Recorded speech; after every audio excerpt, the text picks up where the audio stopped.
윤석열 대통령은 억울한 청년 병사의 죽음에 대해서 진실을 밝혀달라라는 국민의 명령을 끝내 거부했습니다. 민심을 받들겠다라는 말은 국민을 속이는 잠깐의 허언임이 드러났습니다. 특검을 거부하는 자가 범인이라고 했던 말은 날카로운 화살촉이 돼서 대통령 자신을 향하고 있습니다. 국민을 거역하고 진상을 은폐하려는 시도는 순직 사건 외압의 실체가 대통령이라는 의심을 키울 뿐입니다. 양심 있는 국민의힘 의원들의 결단을 촉구합니다. 여당은 이제라도 국민의 죽음을 외면하는 나쁜 정치와 결별해야 합니다. 28일 본회의에서 무너진 국가의 책무를 국회가 반드시 다시 세워야 합니다. 집권당이 대통령 호위무사를 자처하며 국민의 뜻을 거부한다면 국민의힘 역시 우도한 정권의 공범으로 역사에 기록될 것입니다. 바둑을 두다 보면 덜컥수라고 하는 게 있습니다. 앞뒤 생각 없이 함부로 던진 수를 말하는 것인데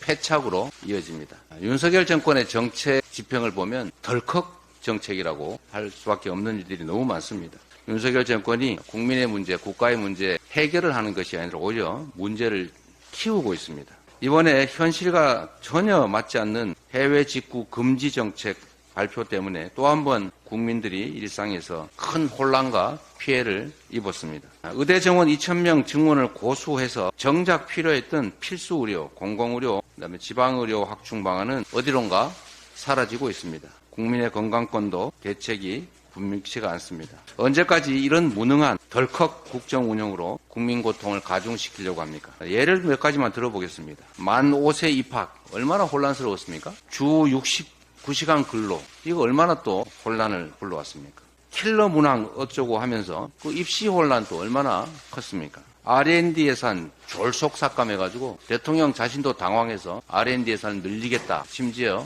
예타를 폐지하겠다. 지금 이러고 있지 않습니까? 참으로 황당합니다. 손바닥 뒤집듯이 졸속 정책이 아니라 덜컥 정책을 펴서 국민의 피해가 생기지 않게 해야 합니다. 수백만, 수천만의 삶이 걸린 일들을 그렇게 생각 없이 깊은 고려 없이 함부로 던졌다가 안 되면 그만이고 철회하고 이런 식으로 운영하면 안 됩니다. 국정은 장난이나 실험이 될 수 없습니다.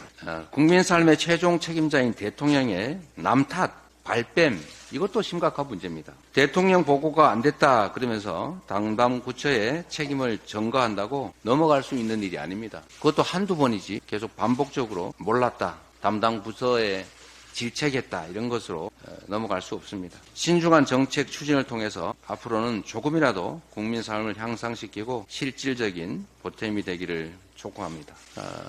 이게 덜컥 정책이 아니길 바라면서 대통령실에서 노동법원을 설치하겠다는 말을 한 것 같습니다. 더불어민주당의 중점 추진 정책이기도 하고 또 공약 사항이기도 합니다. 노동 전문법원 설치를 통해서 노동 현장의 문제를 조금이라도 개선하길 바라고 신속하게 여야 협의를 거쳐서 노동법원 설치에 나섰으면 좋겠습니다.